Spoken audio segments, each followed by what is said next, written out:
Shalom saudaraku yang dikasihi Tuhan. Selamat pagi. Senang dan bahagia rasanya karena masih bisa menyapa saudara di pagi yang indah ini.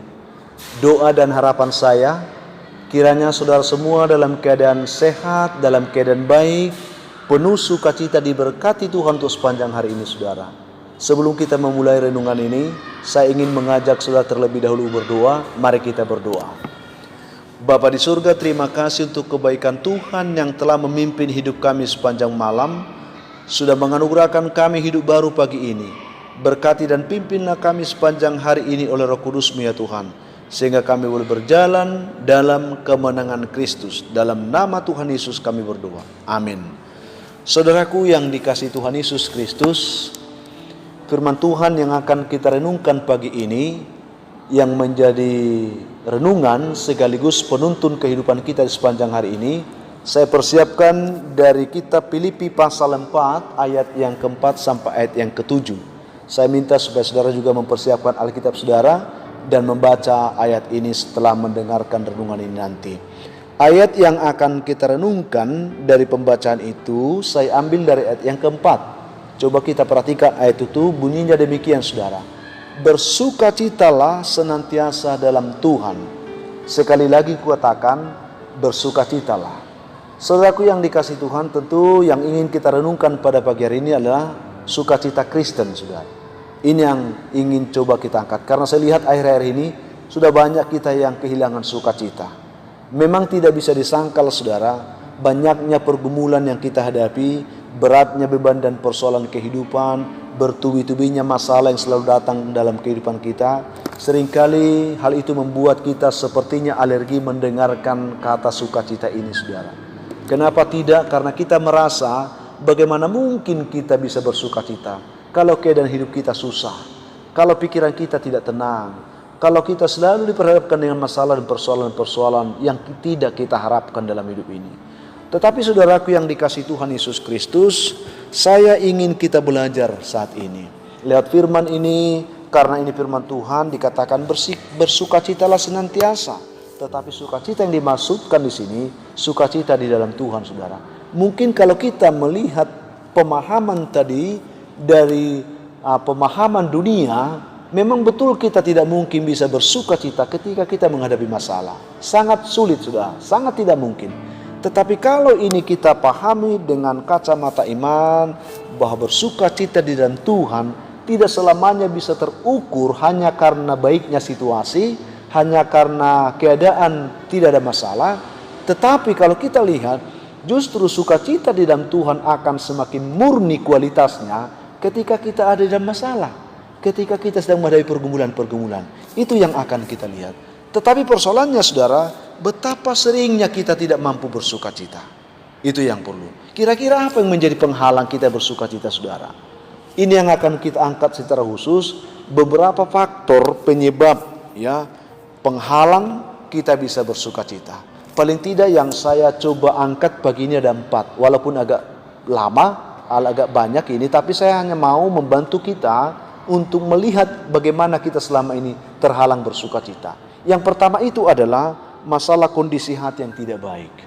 Penting saudara kita pahami bahwa sukacita kita itu adalah buah hati kita, cerminan hati kita. Saya sangat yakin saudara, ketika kita berbicara jujur, sesungguhnya sukacita itu bersumber dari hati kita saudara. Artinya dia dikelola dari hati kita.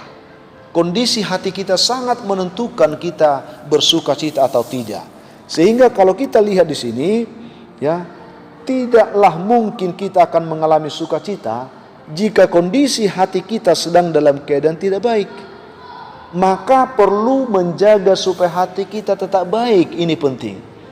Kalau kita mau bersukacita, terlebih di dalam Tuhan, saudara, penentu kita bisa bersukacita di dalam Tuhan atau tidak, itu ditentukan oleh persoalan hati kita. Ini yang perlu. Sehingga coba kita lihat ya, bagaimana supaya kondisi hati kita ini bisa tetap terjaga. Ada 3 poin dari hal ini. Kita bisa baca dalam Amsal 4 ayat 23. Di sana dikatakan, jagalah hatimu dengan segala kewaspadaan, karena dari situlah terpancar kehidupan. Artinya hati kita ini perlu dijaga saudara. Kalau engkau mau tetap bisa bersuka cita dalam Tuhan, menghadapi kehidupan yang berat ini, hatimu tetap terpelihara. Ya, kepala boleh panas, tapi hati tetap dingin. Begitu, saudaraku. Persoalan boleh datang, tetapi hati tetap tenang. Itu, saudara. Ya, pergumulan boleh silih berganti, tetapi hati tidak terpengaruh, saudara. Itu yang perlu. Jaga hatimu. Jadi menjaga hati itu perlu. Hati perlu dijaga dengan baik, saudara, supaya engkau bisa tetap bersuka cita. Dalam Mazmur 119 ayat 11 di sana dikatakan, ya, dalam hatiku aku menyimpan janjimu supaya aku tidak berdosa kepadamu. Supaya hati kita tetap bisa baik kondisinya, maka simpanlah hal yang baik di hatimu. Satu-satunya cara menjaga hati kita supaya tetap baik, taruhlah hal-hal yang baik dalam hatimu. Hal yang baik seperti apa? Terutama firman Tuhan, saudara. Dalam hatiku aku menyimpan janjimu supaya aku tidak berdosa kepadamu. Pertanyaannya sekarang, apa yang ada di hati saudara? Apakah ada firman Tuhan di hati saudara saat ini? Apakah selalu ada firman di dalam hatimu? Ataukah engkau selalu mengizinkan perkara-perkara dunia ini menguasai hatimu? Jika engkau mengizinkan perkara-perkara dunia ini menguasai hatimu, maka engkau tidak akan mungkin bisa bersuka cita dalam Tuhan. Tetapi kalau firman Tuhan engkau izinkan memenuhi hatimu, sesulit apapun kehidupan ini, hatimu tetap terjaga dan engkau akan bisa bersuka cita, saudara. Lalu dalam Mazmur 139 ayat 23 dikatakan di situ, selidikilah aku ya Allah dan kenallah hatiku. Saudara yang dikasih Tuhan, betapa penting supaya tetap hati kita terjaga, izinkanlah Tuhan selalu memeriksa. Saudara yang dikasih Tuhan, pentingnya hati kita ini selalu diperiksa Tuhan. Jadilah pribadi yang mau tunduk dan selalu mau dipimpin Tuhan. Katakan, selidiki hatiku Tuhan. Dengan cara seperti itu, kita akan dijamin untuk memiliki hati yang berkualitas, saudara. Jadi sekarang pertanyaannya, bagaimana kualitas hatimu saat ini? Sangat menentukan engkau bisa bersuka cita atau tidak. Yang kedua, saudara, faktor yang menghambat kita bersuka cita selama ini, hal kekhawatiran hidup. Ini yang kedua. Kekhawatiran ini adalah sesuatu sikap yang sangat dibenci oleh Tuhan. Kenapa tidak, saudara? Karena kekhawatiran ini adalah musuh utama iman, saudara.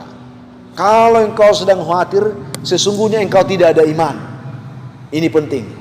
Siapapun kita yang mendengarkan renungan ini, kalau engkau selalu khawatir, sesungguhnya itu menunjukkan engkau tidak punya iman. Dengan engkau beriman, engkau akan mampu menaklukkan kekhawatiran hidupmu. Engkau tidak khawatir lagi, saudara. Di sini kita perlu memahami bagaimana supaya iman itu tetap menjadi sesuatu yang menonjol di dalam kehidupan kita. Itu sebabnya, saudara, kalau kita perhatikan, baik Yesus dan Rasul-Rasulnya menegaskan pentingnya supaya kita tidak khawatir. Dikatakan, kalau Yesus katakan dalam Matius 6 ayat 25 dan 34, dikatakan di situ, jangan kamu khawatir akan hidupmu. Pertama, faktor kekhawatiran sering masalah kehidupan. Apa itu? Apa yang kau makan? Apa yang kau minum? Apa yang kau pakai? Kira-kira seperti itu, saudara. Ya, baru dikatakan jangan khawatir akan hari esok. Karena hari esok itu mempunyai sendiri kesusahan sendiri. Kesusahan sehari cukup untuk sehari. Firman Tuhan katakan jangan engkau khawatirkan semuanya itu. Kenapa kita disebut jangan mengkhawatirkan? Karena kita percaya Tuhan memelihara kita di sana. Dikatakan lihat burung itu, saudara. Dia tidak menabur, tetapi dipelihara Bapamu. Tiap hari dia makan dibuat Bapamu. Itu berbicara iman. Yakinkah engkau, percayakah engkau bahwa hidupmu dipelihara oleh Tuhan? Kalau tidak, makanya engkau khawatir. Dikatakan lihat bunga bakung itu, saudara. Tidak pernah memintal, kok didandani Bapamu. Engkau lebih berharga dari bunga itu. Sehingga kenapa engkau khawatir? Ini berbicara masalah iman. Percaya enggak? Itu, saudara. Lalu dikatakan, saudara, jangan khawatirkan hari esok. Karena hari esok mempunyai kesusahan sendiri. Hari ini aja. Kita hidup di hari ini saja sudah harus bersyukur, saudara. Tidak perlu pikirkan hari esok, dalam artian kalau itu membuat engkau khawatir, tidak perlu engkau pikirkan itu. Kesusahan sehari ini aja cukup untuk sehari. Tidak perlu kita sampai membawa kesusahan itu untuk hari esok, saudara. Karena kita percaya Tuhan selalu bekerja bagi kita hari ini. Saya yakin saudara bisa memahaminya, saudara. Lalu kita lihat bagaimana juga Paulus menekankan itu dalam 1 Korintus pasal yang ke-7 ayat 23, saudara. Aku ingin supaya kamu hidup tanpa kekhawatiran, sebab dunia yang kita kenal sekarang akan berlalu. Saudaraku yang dikasihi, kenapa banyak orang khawatir? Karena dia berpikir dia akan hidup di dunia selamanya. Tidak ada yang kekal di dunia ini, saudaraku. Dikatakan janganlah kamu khawatir, karena dunia ini pun akan berlalu, saudara. Yang dibutuhkan adalah iman. Firman Tuhan katakan dunia ini boleh berlalu, tetapi firman Tuhan tetap untuk selama-lamanya. Saya yakin, saudara, dan iman timbul dari pendengaran akan firman Kristus pastinya, saudara. Dan kalau kita memiliki iman, maka sesungguhnya kekhawatiran akan hilang. Kalau engkau selalu khawatir, imanmu tidak ada. Itu. Lalu Petrus juga mengatakan dalam 1 Petrus 5:17, dikatakan, serahkanlah segala khawatirmu kepadanya, sebab ia yang memelihara kamu. Masihkah engkau tidak percaya akan hal itu, saudara? Dikaitkan dengan perkataan Yesus tadi, kalau burung, kalau bunga bakung dipelihara, didandani, terlebih kamu, saudara. Makanya serahkanlah. Kalau engkau sedang khawatir, supaya kekhawatiran itu tidak sampai membunuh imanmu, dikata serahkan, cepat serahkan kekhawatiranmu kepada Tuhan, karena Dia pasti akan memelihara engkau. Itu yang kedua, saudara. Lalu yang ketiga adalah faktor penghambat kita sering khawatir. Apa itu, saudara? Karena kita kurang berdoa. Saudaraku, bagaimana dengan saudara? Apakah saudara masih tetap setia berdoa sampai saat ini? Kalau iya, saya percaya saudara tidak akan khawatir. Saudara tidak akan mungkin gampang dipengaruhi oleh kekhawatiran. Saudara pasti akan bisa bersuka cita, saudara. Tetapi kalau saudara tidak berdoa lagi, saya tidak jamin hidupmu bisa bersuka cita. Itu, saudara. Mari kita lihat ini. Doa adalah benteng kekuatan orang percaya yang paling tangguh, saudara. Karena orang yang sungguh-sungguh hidupnya dalam doa, hidupnya akan memiliki kuasa, hidupnya akan memiliki kekuatan yang besar. Ada power di sana, saudara. Ya, ada power ketika kita berdoa. Itu, makanya katakan doa orang benar bila dengan yakin didoakan sangat besar kuasanya. Masihkah engkau tetap setia berdoa? Kalau engkau masih tetap menjaga kehidupan doamu dengan baik, engkau pasti akan bisa bersuka cita. Karena engkau akan bisa melihat perkara-perkara besar Tuhan lakukan dalam hidupmu. Karena ada kuasa di dalam doa orang-orang benar. Terkadang kita tidak bisa bersuka cita karena kita sedang lemah. Kenapa kita lemah? Karena kita tidak berdoa, saudara. Itu yang dikatakan oleh Yesus. Kalau kita perhatikan di sini, Yesus pernah berkata, berdoalah supaya kamu beroleh kekuatan. Orang yang tidak berdoa pasti lemah, saudara. Mungkin secara fisik engkau bisa katakan aku kuat, tetapi secara rohani engkau sedang dilumpuhkan dan lemah, saudara. Itu yang dikatakan. Berdoalah supaya kamu beroleh kekuatan untuk luput dari semua hal yang akan terjadi itu. Jadi kekuatan orang beriman itu adalah doanya. Mari, saudara, apapun persoalan yang kau hadapi saat ini, tekunlah berdoa. Tetaplah berdoa, semangatlah untuk berdoa. Engkau akan ditolong Tuhan dan hidup dalam sukacita. Itu yang kita lihat. Sehingga kalau kita perhatikan lagi, Paulus juga menekankan, tetaplah berdoa. Dalam 1 Tesalonika 5:17, tetap berdoa. Janganlah jemu-jemu berdoa. Supaya kita kuat, saudara. Itu yang perlu. Kalau kita kuat, pasti bersukacitalah hidup kita. Yang terakhir, saudara, mengapa kita sering tidak dapat bersuka cita? Penghalang yang terakhir yang saya bagikan pagi ini, karena kita kurang bersyukur, saudara. Kurang bersyukur. Bersyukur akan memenuhkan sukacita kita sebagai orang beriman, sebagai orang Kristen. Kenapa? Karena Alkitab berkata, mengucap syukurlah dalam segala hal, karena hal itu, sebab itulah yang dikehendaki Allah di dalam Kristus Yesus bagi kami. Bersyukur itu kehendak Tuhan, saudara. Kalau engkau mau melakukan kehendak Tuhan, selalulah bersyukur. Tuhan sangat senang kalau kita menjadi pelaku kehendaknya. Dengan kita selalu bersyukur, kita sudah melakukan kehendak Allah, saudara. Ketulusan kita dalam mengucap syukur boleh jadi sebagai gambaran kualitas iman kita. Karena dengan mengucap syukur, kenapa menjadi kualitas? Karena dengan mengucap syukur, saudara, kita sadar dan kita mengakui bahwa segala sesuatu itu berasal dari Tuhan, dan hanya oleh kemurahan Tuhan sajalah kalau kita bisa menikmati itu. Sehingga dengan mengucap syukur, fokus hidup kita tertuju kepada Tuhan. Kita yakin percaya segala sesuatu bersumber dari Tuhan, dan kalau kita bisa nikmati itu hanyalah kemurahan Tuhan bagi kita. Kalau seperti itu, masih engkau khawatir dalam hidup ini? Kalau seperti itu, masih engkau Masihkah engkau tidak bisa bersuka cita? Karena engkau tahu semua bersumber dari Tuhan. Kita diberi oleh anugerah saja untuk menikmati semua. Maka bersukacitalah. Karena bukan karena kekuatan kita, bukan karena kemampuan kita, saudara. Semua anugerah Tuhan. Semakin kita memahami hal ini, semakin kita akan mampu menikmatinya, saudara. Itulah yang saya sampaikan pagi ini. Sebagai penutup, saudara, apakah saat ini saudara masih hidup dalam sukacita? Saya tidak tahu. Saudara yang tahu. Ataukah saudara sedang dalam kondisi kehilangan sukacita? Mari saudara, dalam kesempatan ini kita koreksi diri dulu pagi ini. Ya, jika saat ini saudara hidup dalam sukacita, bersyukurlah. Kalau memang sedang dalam sukacita, ya bersyukur. Tetapi jika saat ini saudara sedang kehilangan sukacita, saya hanya sarankan, ya, berdoalah supaya Tuhan membantu saudara dapat menjaga kondisi pertama, kondisi hatimu bisa dijaga dengan baik.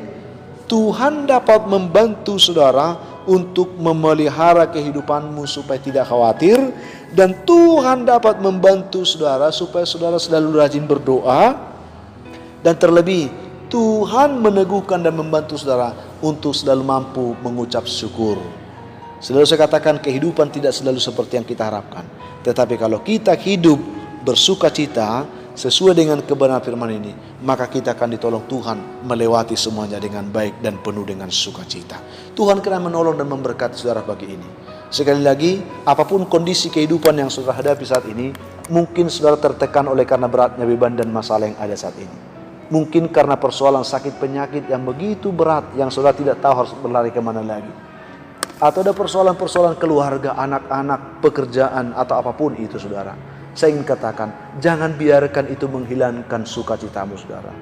Tetapi biarlah semuanya itu engkau buat sebagai pemacu imanmu untuk tetap dapat mencintai Tuhan, mengasihi Tuhan. Sehingga dengan pertolongan Tuhan, engkau tetap dimampukan untuk bisa bersukacita sekalipun hidup ini sulit kita hadapi saat ini. Itu yang saya sampaikan saudara. Tuhan menolong saudara dengan renungan ini. Tuhan membantu kita untuk melangkah dalam kemenangannya di hari ini. Kita berdoa saudara. Tuhan Yesus, terima kasih untuk kebenaran firman yang boleh kami terima pagi ini. Bantulah kami supaya kami menjadi anak-anak yang selalu hidup dalam sukacita, khususnya di hari ini. Berkati setiap umat Tuhan yang mendengarkan, dimanapun mereka Tuhan, siapapun mereka yang mendengarkan renungan ini saat ini. Biarlah mereka dijamah Tuhan, yang lemah Tuhan kuatkan. Mungkin ada yang sedang berbeban berat saat ini, yang sedang tertekan hidupnya, yang sedang putus asa oleh karena beratnya masalah dan pergumulan yang mereka hadapi. Mungkin masalah pribadi, masalah keluarga, masalah pekerjaan, masalah suami istri, masalah anak-anak. Terlebih Tuhan, masalah sakit penyakit. Hamba berdoa, tolong mereka semuanya Tuhan, supaya mereka bangkit dan menjadi pemenang, supaya mereka hidup dalam sukacita sekalipun di tengah pergumulan. Khususnya Tuhan untuk beberapa jemaat Tuhan yang saat ini yang sakit, yang kepada hambamu telah diberitakan bahwa mereka sakit. Hamba berdoa dalam nama Tuhan Yesus, ulurkan tanganmu Tuhan bagi mereka, bantu mereka Tuhan, yakinkan mereka bahwa tangan Tuhan sedang menjamah semua sakit penyakit dalam tubuh mereka. Biarlah mereka ditolong Tuhan, disembuhkan dalam nama Tuhan Yesus. Biarlah pertolongan Tuhan ini membuat mereka hidup dalam sukacita hari ini. Di dalam nama Tuhan Yesus kami mengucap syukur kepada Bapa di surga. Amin. Saudaraku yang dikasihi Tuhan, akhirnya tetaplah semangat dan jadilah kuat saudara. Bersukacitalah senantiasa dalam Tuhan. Biarlah sepanjang hari saudara diberkati Tuhan untuk selalu hidup dalam sukacita. Itu yang saya sampaikan. Dan kalau saudara sedang dalam pergumulan berat seperti yang saya katakan tadi, dan butuh didukung dalam doa, kami bersedia untuk mendoakan saudara. Hubungi kami saudara di nomor telepon yang tertera di layar saudara. Kami akan selalu mau membantu saudara dalam doa, baik melalui HP ataupun melalui WA. Saudara bisa men-share atau menghubungi kami tentang pergumulan saudara. Saya Pendeta Linti Dongoran, Pendeta GKP Jemaat Khusus Horisan Medan, menyampaikan sampai jumpa di kesempatan yang lain saudaraku. Tuhan memberkati saudara dimanapun saat ini. Shalom.